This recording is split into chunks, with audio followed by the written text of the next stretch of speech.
Welcome to the Consummate Athlete Podcast, where we explore what it means to be a well-rounded, happy, goal-crushing athlete.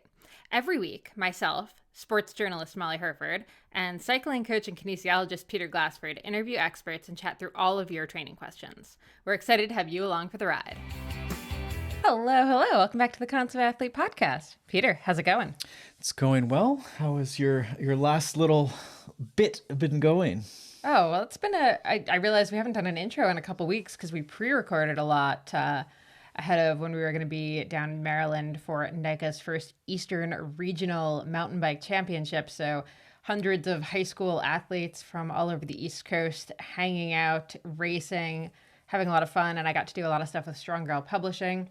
Got to talk to a lot of girls, sell a lot of Shred Girls books, and generally just get to hang out with some awesome people. So yeah, really just like feeling still a little like high off of that. It was just so much fun and so cool to see the sort of next generation of cyclists coming up. Sure. And it was a massive event. It was very big. I mean, I think it rivaled the Mount St. Anne World Cup in terms of expo space. And let me tell you, at 8:30 in the morning, so the girls raced first, right? They raced at 8:30 on Saturday morning. It was freezing cold and I was very nervous. I was thinking, this is going to suck. No one's going to be out to cheer for these poor girls. They're going to be, doing that like shivering on a start line. We've all been to those national championships. Like, let's be honest, the first Masters race of the day at like 8 a.m. It's just crickets on the sidelines. Sure. But I cried at the start because everyone, like all the older girls, all the boys, all the parents, all the coaches, the sidelines were honestly World Cup level, the amount of people that were there to cheer on like the 9th and 10th grade girls starting. Yeah, it was a great. So this was the first time they ran this Eastern Regional Championships. Yeah. Okay. So yeah, very exciting. Super glad to have gotten to be part of that. So yeah, all exciting things and very confidence boosting for the future of the sport, I would say. And actually I got to do a talk about how to deal with fear, whether it's on the start line in the race or just, when you're tackling a new section of trail that really gets you nervous. And I actually relied a lot on stuff that we talk about today with today's guest, Pat Spencer. So Pat is a social worker, a therapist. She has a private practice in central New Jersey. So we actually, have ridden a lot of the same roads, run a lot of the same trails, and actually have a lot of the same triathlon background, including our first triathlon was the same triathlon. So I love Pat. She's one of my favorite humans and honestly so good at speaking to the sports psych and the mental performance while also being pretty clear that, sports psych is just not a substitute for actual therapy. Running is not a substitute for therapy. So I think it's such a great conversation. And we sort of start with the cheesy, how do you deal with start line jitters? And we really go deep from there. Well, and I know I can always tell when you're excited for interviews because we've mentioned this interview with Pat now, I think, in maybe 3 or 4 different previous podcasts, which is not, sometimes it's hard because you can't link to it because it's true. The podcast doesn't exist. So we'll solve that today. But that's definitely exciting. And I had 2 thoughts. I had, did you know that New Jersey has 600 of the remaining 2,000 diners in the United States of America? You are so excited about this. So there's a New Jersey fact for you and Pat. Yes, and between me and my sister, we have worked at about 2% of them over the years. There you go. And then I had another fact, and now I'm forgetting it. Was it about diners? Is it how diners got their name? We'll link to the how stuff works or stuff you should know. So this was towards therapy, which is not related to diners or necessarily to New Jersey. But yeah, it's funny. I was telling you, I was trying to write an article and it's about getting ready for spring classics in the Canadian winter, which is, really right up my alley. And I've been having trouble with it. And one of the reasons is that for some reason, my brain wants to write like, you should go to therapy. It's the off season. Like, I know this is hard. So maybe Pat can help with this heavy lift today, and maybe with my article. I don't know. Yeah, grab some quotes, please. Anyway, just such a great conversation. I think everyone's gonna get a lot out of it, whether or not you think you need sports psych or therapy. There's so many great takeaways in this episode. And before we get into it, just quick break to talk about our longtime sponsor now, AG1. So AG1, formerly known as Athletic Greens, for anyone who's been listening for a while, we've been super into this supplement. It's NSF certified and it sort of has everything you need. So it started as sort of more of greens, but now it is vitamins, minerals, probiotics, prebiotics, adaptogens, and of course your greens. And honestly, I think it tastes great. I'm so excited. We finally got this little whiskey thing for it, and it has made a world of difference to the consistency. I'm actually going to write an article for Consummate Athlete about how the little whiskey thing, like the little, what is it called? A frother, maybe? Frother. There we go.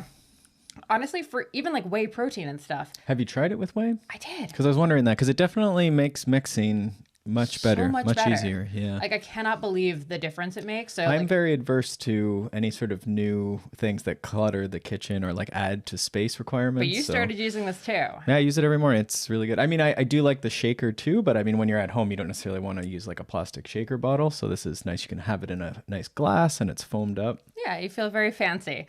But in addition to that, we are hitting that time of year where supporting your immune system becomes more and more important. We're both coming off a bad cold, so very glad to be trying to get my immune system back up to snuff after a lot of weeks on the road, and especially when we're traveling. The travel packs are just so useful to have on hand. And to make it easy, AG1 gives you 5 free travel packs when you use our code, which is drinkag1.com/MollyH. You also get a year's supply of free immune supporting vitamin D, which it comes in little droplets. I think it's fantastic. I think it tastes great, which is a weird thing to say about droplets, but there you go. And all you need to do is head to drinkag1.com/MollyH to take ownership over your health today. All right, let's get into this episode with Pat Spencer. Enjoy. All right, Pat Spencer, welcome to the Consummate Athlete Podcast. I'm so excited to have you. I am so excited to be here. Thank you so much for inviting me on. This is going to be awesome. It really is. I'm so jazzed. We've talked about so many, varied topics over the year that I've known you. And the more I realize as I like keep bothering you for, stuff about sports psych and how we think on the bike, I'm like, we have to have you on here because we all struggle with all of these things. So let's start with just like a quick who you are. So I want to hear the professional background, but also the sporty side too. Let's get the Okay. whole mix. All right. Okay, so the whole Spice Girls of me, my Exactly. my The sports sporty side. spice, Right. So the professional spice, the professional side of me is I am a licensed clinical social worker in LCSW. And that means I am a therapist, actually. I was gonna say it's such a weird thing, and can we maybe do like a quick sidebar of like how is that a thing? Because that's something I just realized like a year ago that a licensed clinical social worker is a therapist. Right. And What's what I the should say deal? is can be a therapist. So, not if we want to really do a social work podcast, I can boy, dive yeah. all into all the licensing rules and regulations. But each and every state has slightly different licensing. In New Jersey, I'm in LCSW. I also just got licensed in Massachusetts, where I am an LICSW, I Oh think. boy. Right. So all those, what it means is that the CSW means I'm a clinical social worker, which means I have a clinical background. So kind of like how psychologists have, an understanding of the mental side of life, I have an understanding of the mental side of life. I've worked in a lot of different programs and everything in my social work career. I've been a social worker for, oh my God, 26 years, I think. So a very long time. Ooh, yeah. But currently I have 2 jobs, or 2 businesses actually, that I own. One business is I am a private practice therapist, where I own my own private practice where I do therapy with your traditional therapy clients. People coming in with some depression, some anxiety. I specialize in trauma and I specialize in LGBTQ population. So a lot of that quite literally sits on my couch. My other job, my other business that I own, which is kind of why I'm on this today, it's called Getting Your Mind in Gear. And in that, I have combined my love of all things mental. I love the mental side of life because it really does impact us across the board. So I'm combining that love and that knowledge with my love and my knowledge of endurance sports, because I'm also an endurance athlete. I'm an avid gravel cyclist. In the summertime, you can find me out on the dirt roads. We don't have a lot of dirt roads in New Jersey, but you'll find me on the New Jersey dirt roads that we do have. And you'll find me doing races throughout the country, whether it be Colorado, Kansas. Next year I'm doing Idaho, Vermont, South Carolina. I just love being out there. Love it. Love it. And you and I both started as triathletes, if I remember correctly. That is correct. So my endurance career, if you will, started doing sprint triathlons and moved on up to iron distance and long course races. And I stopped doing those in 2016. From like 2016 to about 2019, I was kind of lost. I'm not sure what I wanted to do. So I lifted weights, lifted heavy shit, as Stacy Sims would say. It's funny. We have said that probably the last 3 podcasts that has come up. So I'm glad we've snuck that in. Yeah, I got it right in there. I didn't even know I was supposed to, but there it is. I'm going to lift heavy shit. And then about 2019, I got a gravel bike and just fell in love.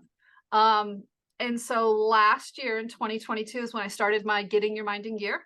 And because what I do know about being an endurance athlete is that a lot of it is physical, but quite honestly, most of it is mental. Because we are dealing with the mental from race day jitters at the very start, to the self-doubt that kicks in somewhere in the middle, to the elation that then kicks in at some point, back to self-doubt, and then elation again at the finish.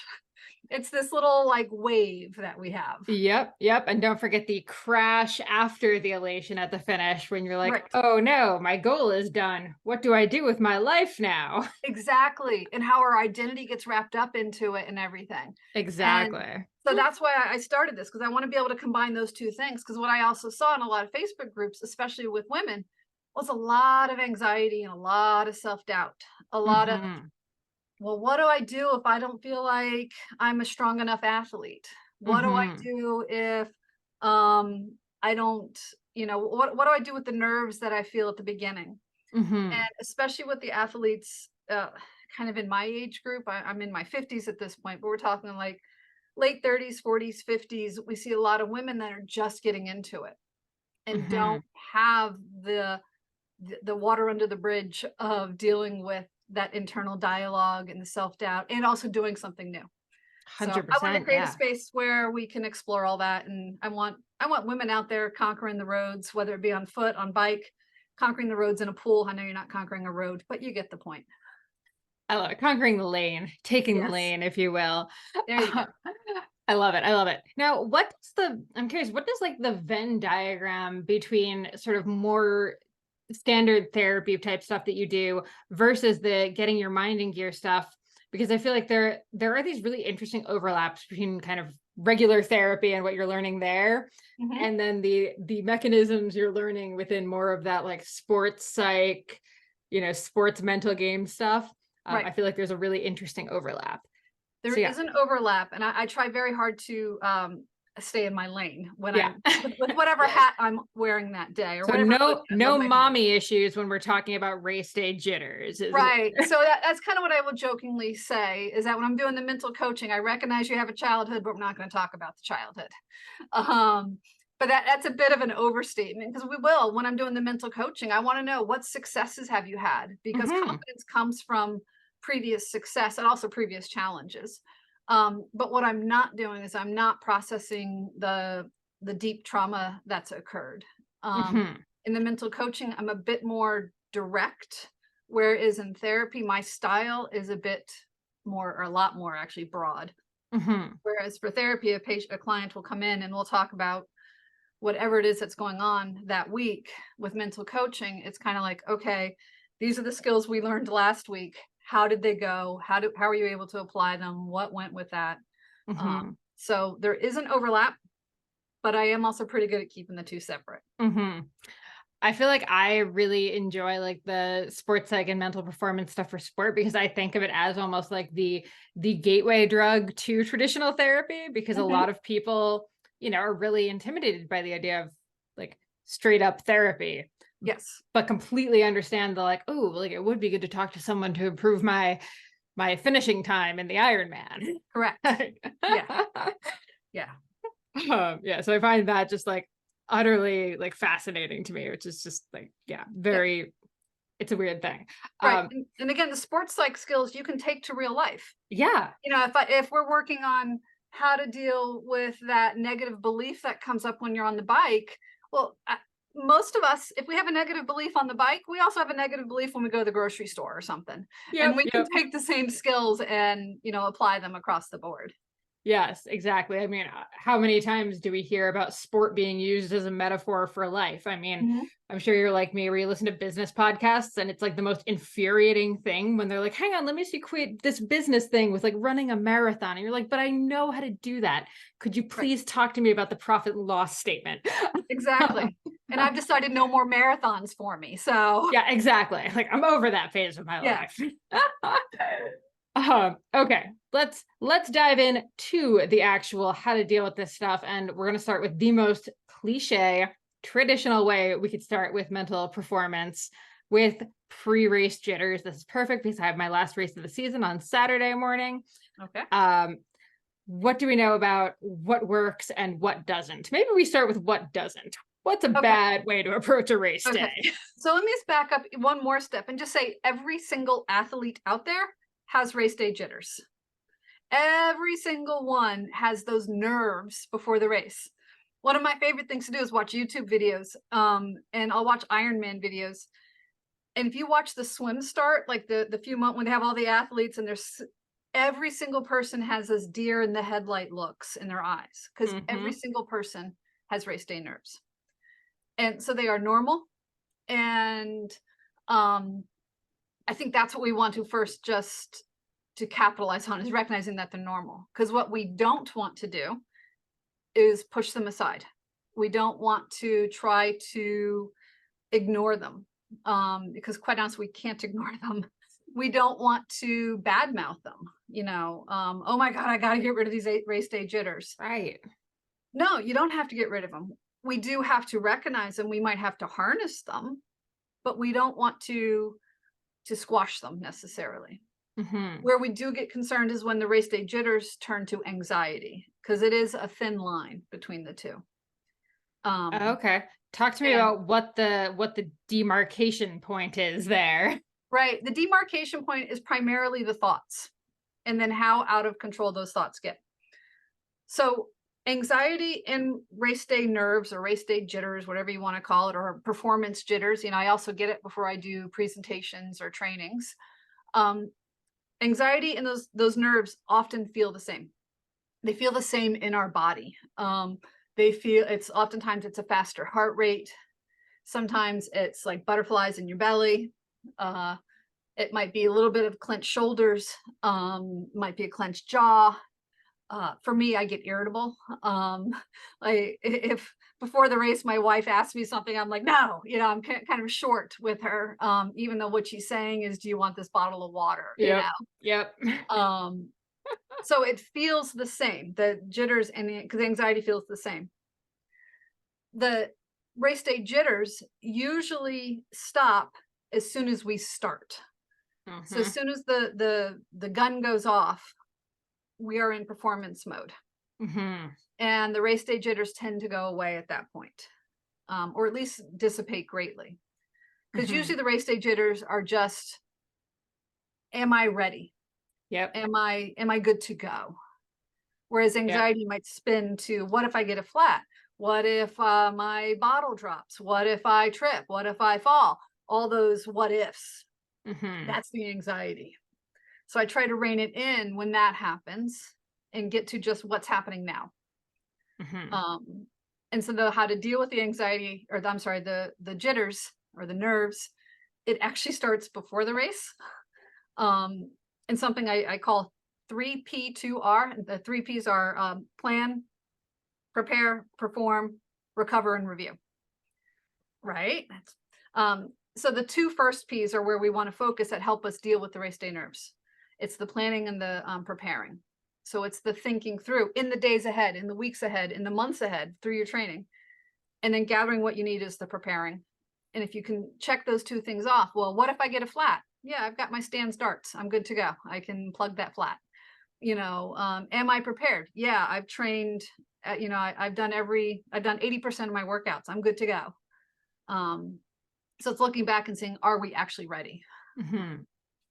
So Yeah, yeah. It's so funny as we're talking about race day jitters, I swear my stomach is like in knots.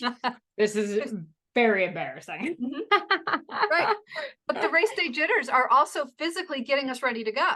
Hmm. And this is where it's a little difficult as an endurance athlete. Like I love going to football games. I love college football. And before every game, the music's blaring, the players are out there swaying back and forth and jumping and hitting each other and getting all that physical energy out there moving. Hmm. As endurance athletes, we don't want to use that energy because I'm going to need that Right. energy in 6 hours. Totally. Yeah. So we have the music blaring, but we're just sitting there with our bikes, like, okay, maybe I'll sway just a little bit. A little bit Um, of nodding the head. Yeah. yeah. Because we have all of this energy that needs to get out, and that's what happens once the gun goes off. Yep. Yep. So again, the race day jitters are getting us ready. They're telling us, and it's a story we're telling us. The race day jitters are telling us this is important to me. I Hmm. want to do well. I'm going to do well. You know, it's that story is what we want to focus on. Hmm.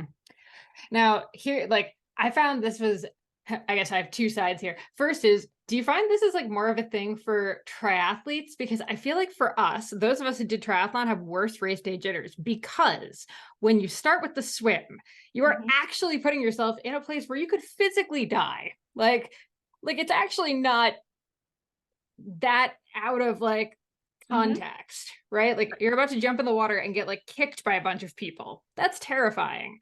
Yep. Versus like starting a gravel race or like a marathon, you're just moving forward on land. Mhm. Um, so I feel like because I started in triathlon, my pre-race nerves are so much higher than people who started on land sports. Mhm. Thoughts? Um, yes. I also think that depends on the athlete's comfort with swimming. Yeah, I mine happen is to a be a very, solid at least I used zero. to be a very strong swimmer.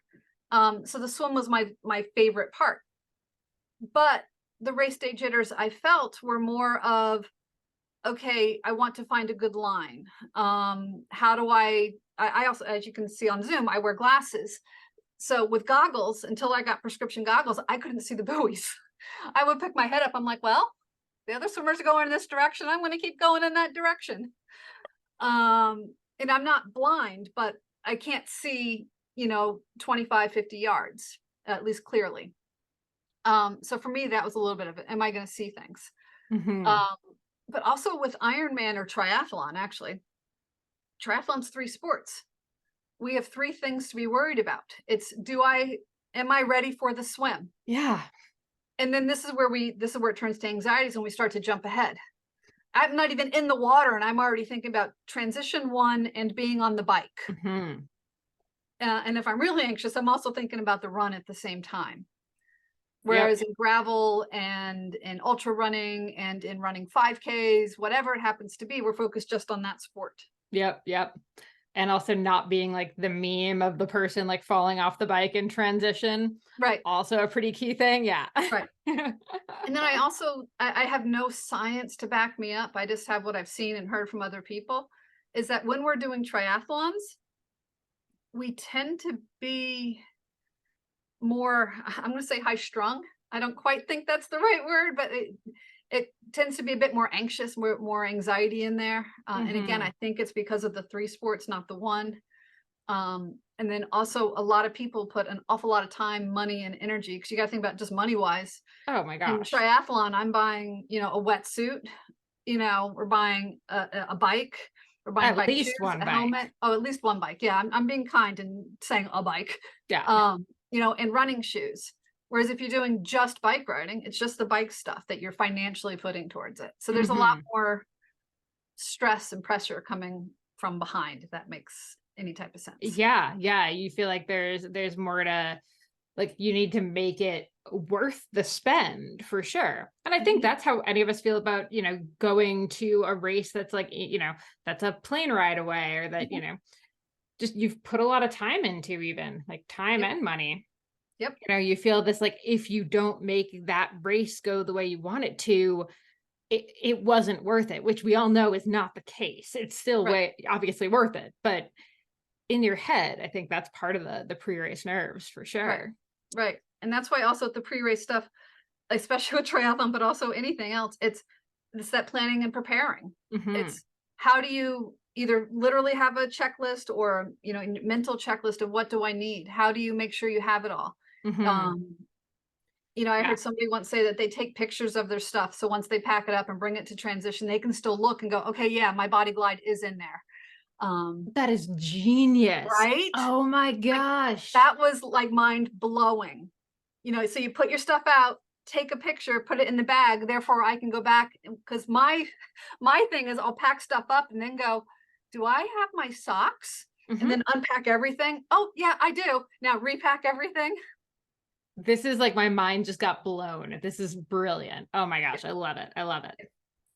Um, okay, and then the other scenario I wanted to like add on is I've done a couple of races recently where the race starts way later in the day. And this is like the case for if you're like a pro cyclocross racer, your race is like 2 or 3 p.m. I've Mhm. done like the worst races I've ever had have been 11 or 12 a.m. or 11 or 12 p.m. starts because you Mhm. have so much time beforehand to have that like adrenaline is up and you don't Mhm. really know what to do with yourself. So any thoughts on like what to do pre-race start, whether you have like an hour or like 6 hours? Yeah, so there's so much that goes into that. Just number one, fueling. Yeah. Because for a race that starts at 6 a.m., I might fuel a little bit differently for that same race if it started at 9 a.m. Hmm. because I'm probably still waking up at 4 a.m. just because that's who I am. Yeah. Um, but it's like, how do we first fuel correctly? Because if we're not fueled correctly, we are not going to perform well physically or mentally. People have no idea how much our food and our drink impacts our mental functioning. So if a race is starting later in the day, one thing I'll talk with athletes about is what time are you actually waking up? How would you fuel if you were starting at 6 a.m.? Now, how do we translate that to starting at 11 a.m.? Do we need to Mhm. add more? Do we need to simply wake up later and shift the food later? Um, and then we're going to talk about what are the things you can do. Because we have all that energy, but we don't necessarily want to expend it. Exactly.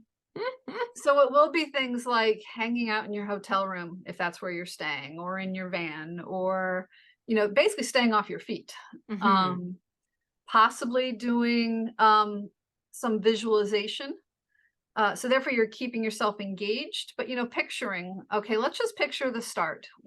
Typically I'd have a person go to the start line the day before and maybe walk the first 100, 200 yards so they can picture what this will look like.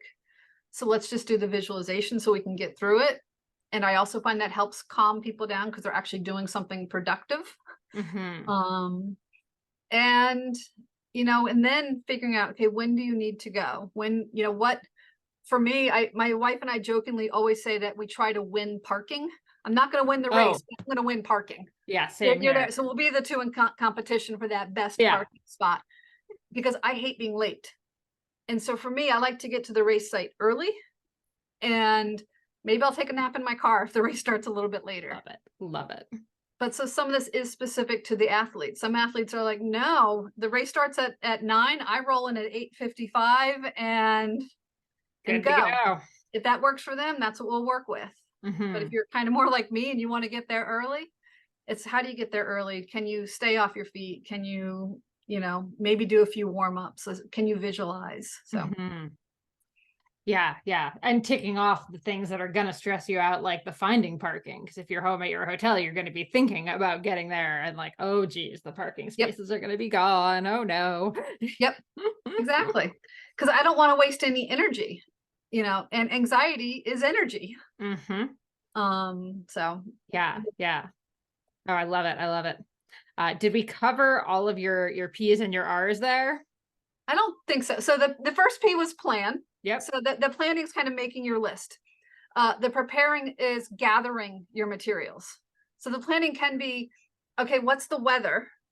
So it's going to be hot. So I know I'll need a short sleeve jersey. So now preparing is getting that short sleeve jersey. And then not to parse it out too much, but I plan and prepare for like kit, nutrition, um, like body, what do I need, and logistics. Hmm. So the planning is just the thinking, the preparing is the gathering.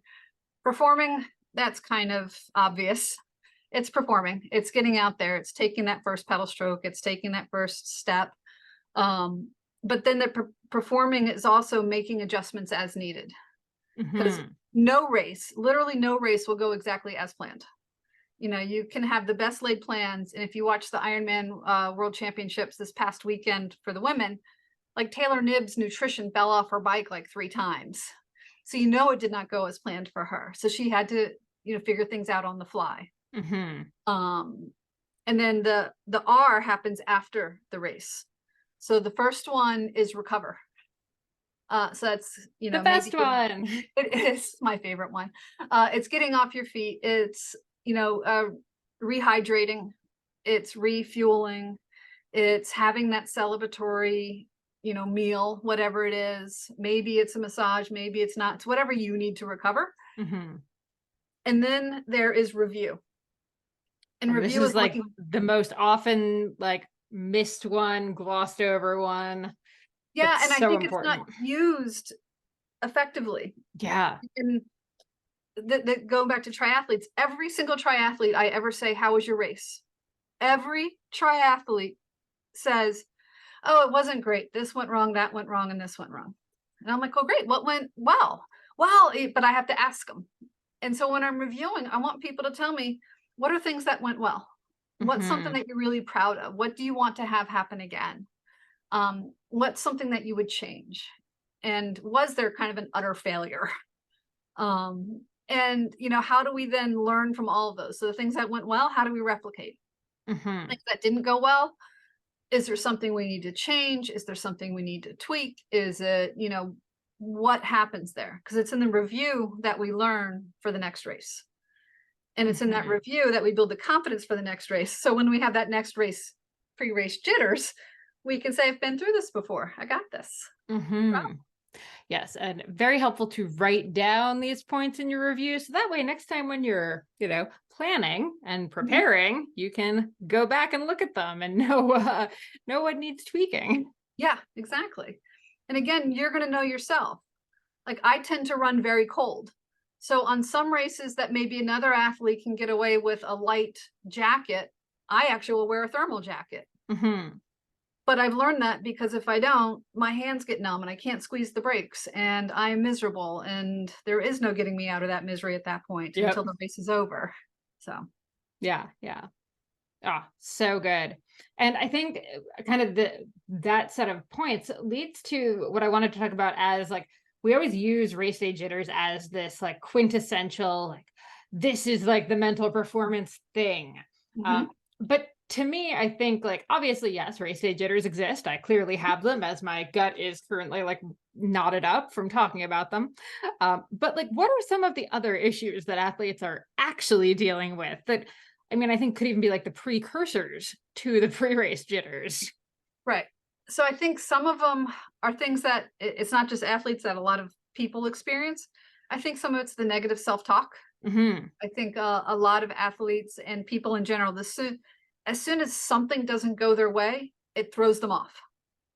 So it's not the pre-race jitters; it's the during race or during. And this is where training is so important because you want training, you want things to go wrong in training. Um, because as soon as something goes wrong, some people will start to blame themselves. So like I did a race in Colorado 2 weeks ago and 3 weeks ago, whenever, and I did not finish the race because I got a horrendous uh, cramp in my quad. And the me of like 5 or 6 years ago would have been like, oh, can't believe I'm so stupid. I should have done this, this, and this is going to be horrible, and just going down this negative spiral. Hmm. And I see a lot of athletes do that. Yeah. Whereas the me of today, when that quad cramp happened, it was, this sucks, because it did. Yeah. Yeah. But then it was, okay, what do I have to do to deal with this? Hmm. And being kind of putting my blinders on and figure out, what do I need to do right now? And what are my decisions that I can make? Hmm. Instead of getting all judgmental about myself. So it Yeah. stops that negative spiral, because as soon as that negative spiral happens, it is a hard roller coaster to get off of. Hmm. Um, so that's one of the big things I see. The other thing I see is people being pretty harsh on themselves for what their bodies or typically what their bodies can't do right now. Mm-hmm. I'm training so hard, but I'm not getting faster. Mm-hmm. Training so hard, I'm watching what I eat, but I'm not losing weight. Yeah. Yeah. Um, Well, and it's always funny. I think people tend to fixate on the metric that isn't changing, even when so much good stuff is happening, right? It's the number on the scale isn't budging, but my power numbers are actually like way up, or mhm. even stuff like might even be fitting differently, but the number on the scale hasn't changed. So therefore, Right. we're still bad. Yep. Bad people. Yeah. So we get fixated on these things. And to be honest, sometimes, especially in our peri and postmenopausal women, our bodies are changing. Mm-hmm. Our power numbers might not be improving, and our weight might be going up, and our clothes might be getting a bit more snug. So I see a lot of, especially female athletes in this age group or my age group, Yeah. dealing with that. And so we will do some work around, essentially it's acceptance. It's radical acceptance of who you are, where you are. And The where you are is so big because so many of us compare ourselves to the athletes we were 10 years ago, mhm. almost regardless of age. Like, I look back at my recovery in my mid-20s and I'm like, oh, I can't do that anymore. Like, Mhm. it must be something that I'm doing wrong, not just that I'm in my mid to late 30s now. Right. And so it's like our bodies do change. Yeah. And so with some of my athletes, it's about how do we find the celebrations that we do have, Mm-hmm. So that's some of the work I do as well. For sure. And the celebrations are going to look very different than they used to be. Because like you say, yeah, it might not be that any of the numbers are improving no matter what you're doing, but like figuring out what is the new things we can celebrate and like. Right. So it's like I'm loving my friends when I'm out there on the bike. I'm seeing parts of the country that I never would have seen. Mm-hmm. I'm making friends with the people at the aid stations. And it's like, how do we find other little wins throughout the day? Yeah. Well, and I mean, still knowing that you're still doing like one of the best things you can be doing for your body. It's like the alternative of like not training or racing anymore is not going to be any better. It's going to be much, much worse. Right. And so with that, I'm also working with people to find other things to do. Because if someone is like, I just want to ride my bike, well, that's great. Let's continue riding your bike. But what is it that you get out of riding your bike? And then how do we find that in other things for when riding our bike is not possible? Maybe we, I don't know, twist an ankle. Maybe we tweak our back. Maybe we do something. And where I see a lot of athletes are bike riding or swimming or lifting weights or running is my stress release. What do I do if I don't have that? Yep. And so even while you still have that, I am actively looking for other ways to have that stress release. Yes, absolutely. And before we touch on that, okay. I do want to just go back to your race and the DNFs that did not finish. And like, I will tell you, when I first started in Ironman, I had a death before DNF sticker on like bumper sticker on my truck. Like my first blog was deathbeforednf.blogspot.com. I think it might still be around. So that's the level, like that was the time and like the vibe that was happening when I first got into triathlon. Do you think, I actually think this is maybe this tide has turned and we're now like a little more okay with the DNF, but let's also like, I'd love you to talk about the DNF and moving through that moment. Yeah, I didn't have a bumper sticker, but my mantra and my mindset was I will do anything I have to do to finish this race. I don't care if I have to crawl 26 miles, I'm finishing this damn race. I blame Julie Moss for this, the woman who did the Ironman back in the 80s and literally crawled across the finish line. Yep. I mean, but love she only her. crawled like the last like 100 meters or so. Absolute idol of mine, to be clear, but that's I think the triathlete and like endurance athlete ethos that we've kind of been fed for so long. So learning to DNF was like a big thing for me, like that. Yeah, hard lesson. It was a huge and hard lesson for me as well. Like part of it is just the people we surround ourselves with, and I happen to love my triathlon team. I'm not putting them down at all, but there was this sometimes spoken, sometimes unspoken ethos of you go until you can't go. and you Mhm. go as hard as you can. And unfortunately, that ethos led to me getting really sick and really overtrained and doing a race that I did not finish. It was my first DNF, was Ironman Mont Tremblant. And what I learned there was that no, a DNF is not the end of the world.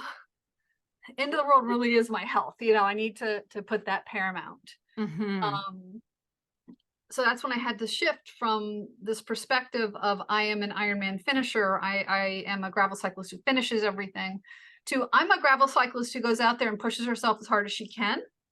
And thankfully, quite honestly, thankfully, most of the time that means I finish. But there are times where it might be a do not start, because Yep. I was registered to do the swim leg of Ironman New York a few weeks ago, and it was too much. And I said, no, I'm not doing it. Mhm. Wasn't an easy decision, but I decided it. Um, and then this year I DNF'd 2 gravel bike races, but both because of physical reasons. Mhm. Um, so I don't know if triathlon has changed or if I have changed and the Yeah. people I'm surrounded by changed. Yep. So I can't speak to the overall culture of it, but Mhm. What is your thought on the, like, I mean, it's very easy when it's a very obvious physical, like my ankle has ballooned up because it's twisted and I can't put weight on it. Like that's a very obvious one. But what do you do, or how do you help someone think through the, like, mid race, it's not feeling right and you're pretty sure you should exit, but there's part of you that's like, "Oh, keep going, you whiny," like right. how do you have that dialogue in a productive way? Right. So the way I have that dialogue, and I kind of recommend people have it with themselves, is to recognize first what's happening. First recognize what you're feeling physically, recognize what the thoughts are. So it's recognizing. So the race I did in July that I was a DNF, that was Dirty Kitten, which was an awesome gravel bike race. I highly recommend Dirty Kitten to anybody. But it was 100 degrees out that day, and it was, or maybe 97, but whatever. It was hot. And when I was doing the race, it's a 20-mile loop. So the first 20 miles, I was like, oh, I'm feeling great. This is wonderful. I pull in, my wife gives me my bottles of drinks. I'm like, this is great, honey. She gets ice in my jersey. I'm like, I'll see you in like an hour and change. I go off. And about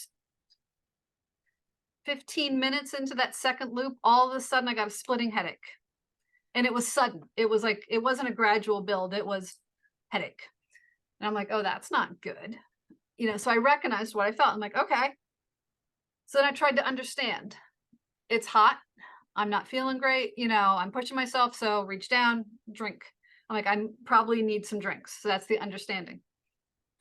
And then I'm like, drink, drink, drink. Both the aid stations put ice down my jersey, and the headache didn't get any better. And then about the last mile coming into the end of the second loop, I got dizzy.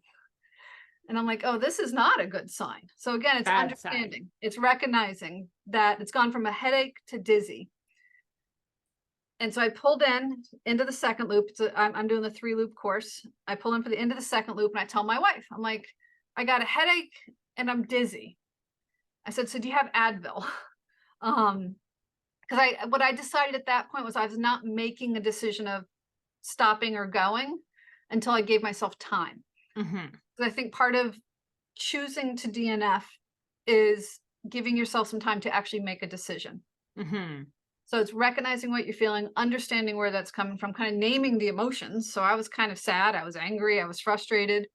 Um, I also I talked to everybody around us. I didn't know anybody. I knew my wife and I knew all these strangers. I'm like, should I quit? Show of hands. Let's go around and put Yeah. our But I gave myself 10 minutes. I'm like, if I don't get less dizzy, I'm going to stop. If the dizziness goes away, I can deal with a headache. If the dizziness goes away, I'm going to keep going. But the dizziness didn't stop. So that's when I made this decision to DNF. Yeah. Goes Um, back to that. Nothing is worth your health. Right. And that's Probably our kind of guiding what, light here. right. And that's what I, talk to people about. But part of it's also going to be dependent on what race you're doing. Hmm. So I was watching the post-race interviews with Lucy Charles Barkley, who, alert, won the world championships last weekend. The entire time on the marathon, her calf was killing her. Now, had this been any other race, she might have stopped. She might have said, well, I need to save this for the world championships. I don't want to hurt myself. Hmm. But because this is the world championship, she's like, no, I'm going to keep going until I can't go. And she won. Yeah. So I think part of it does depend on what race you're doing. What Hmm. is the purpose behind that race? So there's not one simple thing for choosing to DNF, but it's looking at this whole thing, recognizing, understanding, and then exploring, and then making a decision. Hmm. It's funny. As you said that about the pros, I think what's really funny to me about pros versus amateurs is actually, if you look in the context of pro careers, they DNF so much more often than amateurs, because they like obviously for them it's a career. They recognize like living to fight another day is so important. Whereas I think amateurs, like, we have this every race has to be the thing. Mhm. So this is one case where we might want to take the more pro mindset of sometimes it's worth living to fight another day. Yeah, sometimes it is worth living to fight another day. Sometimes you do have to push through the Hmm. pain and the discomfort, and it's up to you to know your body as to what it Hmm. can handle. Because also in the Ironman World Championships, Kat Matthews DNF'd, and so I certainly don't know the whole story, but from what she wrote on her Instagram, is it certainly sounded like medically she was not doing too great. Yeah. It sounded like her vision was starting to get narrow. It sounded like she was her like brain fog, not able to make decisions. That's just dangerous, Yeah. So although it's disappointing, and I think she said she's sad and outraged at herself, um, it's not an easy decision, but sometimes it's the right decision. Hmm.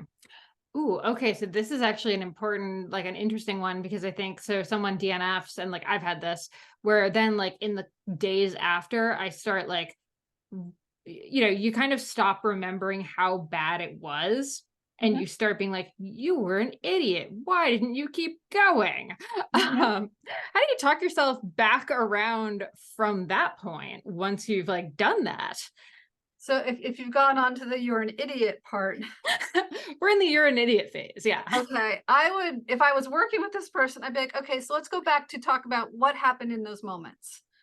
So right now you're talking about 2 weeks later, you have, hindsight is 2020. But what was happening on that course? Hmm. What were you seeing? What were you experiencing? Because my hope is to get them to stop thinking they're an idiot. Maybe we can reframe it of, you're not an idiot, you're just sad and disappointed. Because we Hmm. can be sad and disappointed without berating ourselves. Hmm. At least I hope we can. Yeah. And I think it can all turn into that review of like, okay, so now I know, next time I can do XYZ to prevent this. And also when this happens, here's how I'm going to approach it differently. Right. Exactly. Yeah. Yeah. That's the learning part, and that's the review part. Yeah. And there are things. I mean, quite honestly, the reason my quad cramped in Colorado was a multitude of things, but largely because I didn't train. I went for gentle bike rides. I'm like, of course I can ride 70 miles at 120 feet above sea level. Hmm. Hmm. Riding 70 miles at 7,000 feet while climbing another, I think, 4,000 feet of elevation gain would Easy. be easy peasy. No problem. I I didn't, see no issues there. yeah, I didn't respect the course. And it's not like I didn't train intentionally. It was, I have a lot on my plate. But yeah, I'm kind of like kicking myself for, thinking I could have done it. But I'm like, well, lesson learned. Yeah, exactly. Exactly. And yeah, before we hit record, I love the phrase like you get the race you trained for. I think Mhm, that's like, I don't think that's like a self, like you're not berating yourself. That's just being like honest. Cause I mhm, think you can still be like honest and have these clear critiques of what you did and what you need to do next time mhm. without turning it into negative self-talk. Right, I think we just get in like, it's one or the other. We have to be like all rainbows and sunshine, or boom, you're in negative town and that's bad. But right. no, we got to be able to learn. Yeah, I like to look more in the middle of, even the rainbows and sunshine. We can't have a rainbow if you don't have rain. you know? Mhm. So it's like we have to take, even on the best day ever, you have a day that you nailed everything. Okay, what's one thing you want to learn from it? Yeah. You know, not necessarily saying what happened that went wrong, but is there any area that you think could have gone even 1% better? Mhm. Yeah, absolutely. Which is often like that's a really good one because I think that's if you're someone who tends toward negative thinking, that's a good one. Like, what's your good performance, and what's like the one thing you could add to that? Because that way Yeah, you're already in a good place. yeah. So uh, again, just 1% better. I'm not talking about, rewriting history here. mhm, mhm. Okay, so on the note of the negative town, etc. So this is, I know, something that you've talked about before. I love this conversation. So many of us have heard that exercise is, the quote unquote here cure for stress, anxiety, depression, everything. Mhm. Um, can we just unpack like when someone says running or cycling is my therapy and why that's maybe not the best way to view it, perhaps? Yeah, now you're talking about my blog, my pet peeve, in which people say cycling is my therapy, running is my therapy, scuba diving is my therapy, knitting, crocheting, whatever is my therapy. I understand the point. What people, I believe, mean by that is when they do this activity, it helps relieve some stress from their day. It might give them some space from a loved one who's pissing them off right now. It might give them a distraction from the work stress that's happening, and it also gives them space to work through things. So it is greatly beneficial, but it is not therapy. Mhm. Therapy is more insight oriented, and to be honest, as a therapist, I can 100% tell you not every therapy session feels good. Sometimes clients leave here feeling worse than they came in because we've opened up a wound and we started cleaning it out. Mhm. Um, I also think that yes, 100% yes, exercise is beneficial for our mental health. Study after study after study shows that exercise is good for your mental health. However, all of those studies were on people that were non-exercisers. Right. And so they went from minimal intentional activity to a very mild or moderate amount, like 30 minutes a day Yeah. of walking. I think 30 minutes a day of walking is wonderful. I'm not putting that down. But these studies that show that exercise is beneficial for our mental health are accurate if we're looking at somebody that's gone from little or no exercise to some. Yeah. For those of us that do exercise on a regular basis, you know, it it can actually be detrimental for our mental health. Yes. And there's not a line in the sand. I can't say do this one thing and that's going to lead to anxiety, that's going to lead to depression, but it is looking at what is the bigger picture of it all.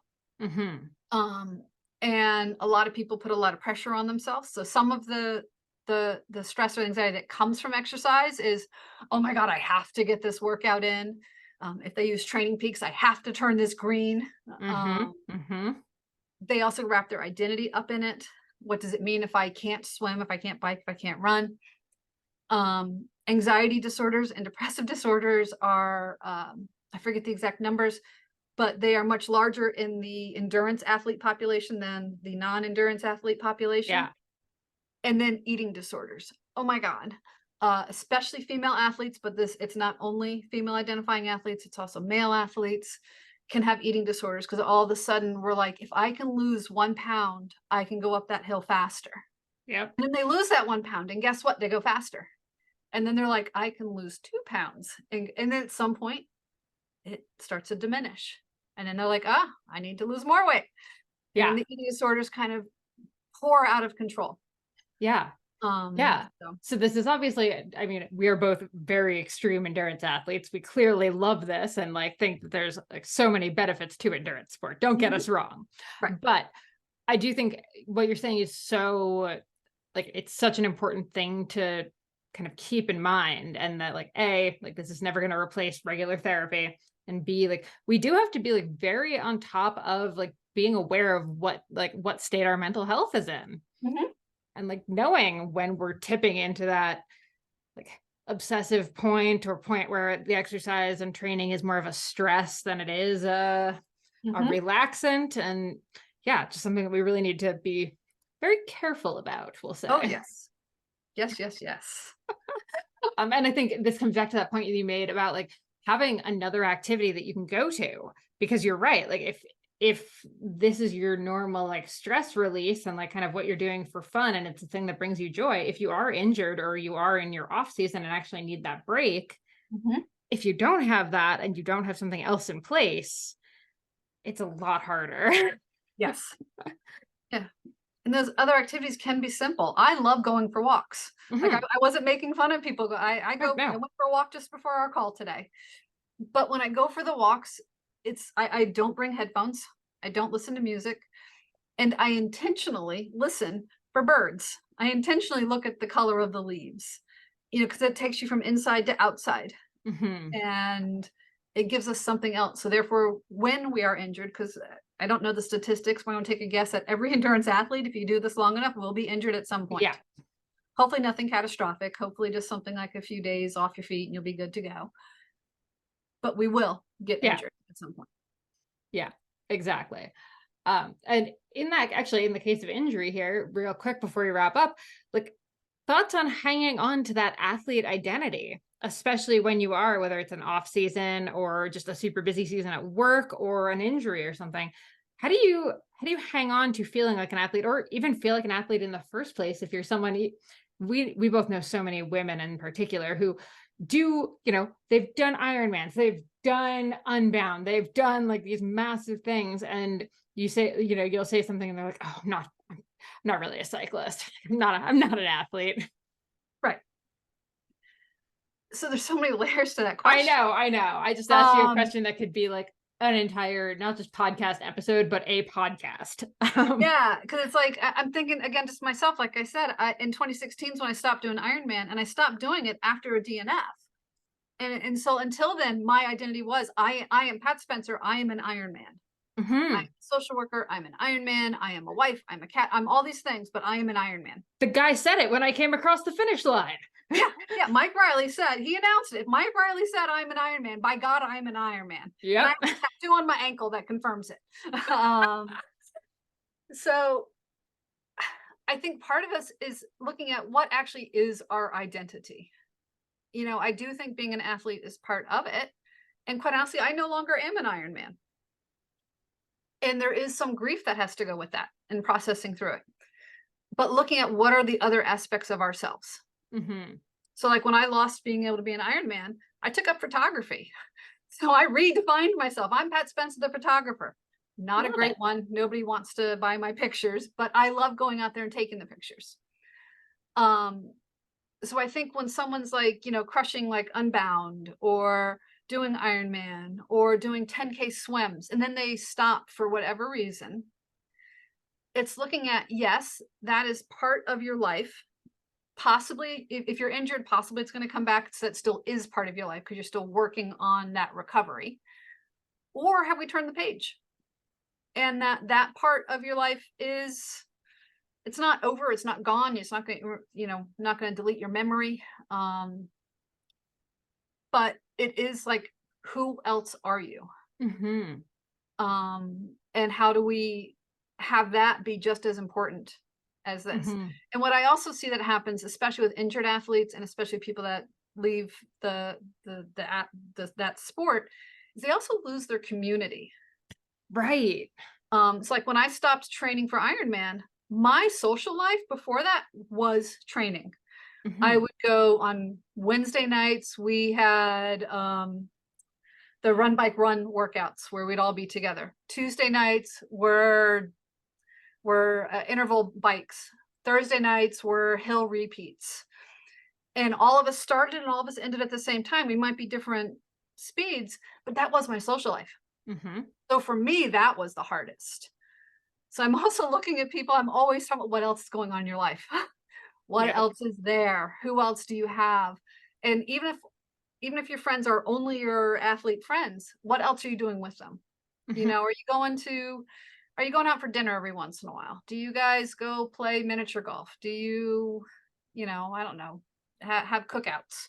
Mhm. Like, what else other than sports are you doing together? So you can keep that community. Yeah, absolutely. And I think like making sure it does like you're not kind of having all this happen at the expense of like other friends that aren't into sport. Like those Mhm. people are so helpful to have. Yeah. You know, like even just as other people, because I find for me like the comparison around my like running friends is so real that for me it's so important to have friends that aren't really super in sport Mhm. where I can just hang out with them and not talk about running and not talk about sport. And that's just like such an important part of my life. Yes. Yeah. And I think all of that to say, like, I think when we grow up, we hear that we have to be one thing, right? Like you have one identity. Mhm. So for a lot of people, athlete is their primary identity. Like, sure, they might, work in an office or like have family, have all this other stuff, but like athlete is sort of who they like self-identify as. Mhm. But I think like understanding that we all have these like multitudes and that it's okay to have the multitudes Mhm. is so important. Yes. It's very important. Oh my goodness. Well, I feel like I've just been through a therapy session here. So before I let you go, tell everyone where they can find you, newsletter, everything you've got Yep. going on. Great. Let us know. So Instagram is I post there at least once a week. It's getting your mind in gear. And it's getting underscore your underscore mind underscore, you know. Uh, so I'm on Insta, but my website is gettingyourmindingear.com. And through my website, you can sign up for my newsletter, which right now goes out once a month. But also on that website, you can see the blogs that we've talked about. I talk about 3P2R. I talk about my pet peeve. I talk about DNFs in those blogs. If you get the newsletter, like I said, once a month, it'll take you to there. And I also have it is a website, but it takes you to a newsletter where you get something for free. You get I call it What's Your Recipe. So the website's whatsyourrecipe.org, and it takes you, and what will happen is in your inbox you will get a PDF. It's like 17 pages of looking at how to build your personal recipe for success in sports, using body, mind, and community. So using sleep, nutrition, movement, mental skills. But yeah, so getting your mind in gear is the best way to find me. So gettingyourmindingear.com. Perfect. We'll include links to all of that in the show notes. Pat, thank you so much for taking the time to chat. This is such an important topic, and I'm so glad I have you as a resource for it. Yay, I'm so glad you invited me. This has been great fun. Thank you so much. Thanks so much for tuning in to the Consummate Athlete podcast. If you want to hear more training, racing, and endurance sport advice, make sure you subscribe to the podcast and leave us a rating and review. You can also subscribe to our newsletter at consummateathlete.com for a weekly dose of inspiration and advice straight to your inbox.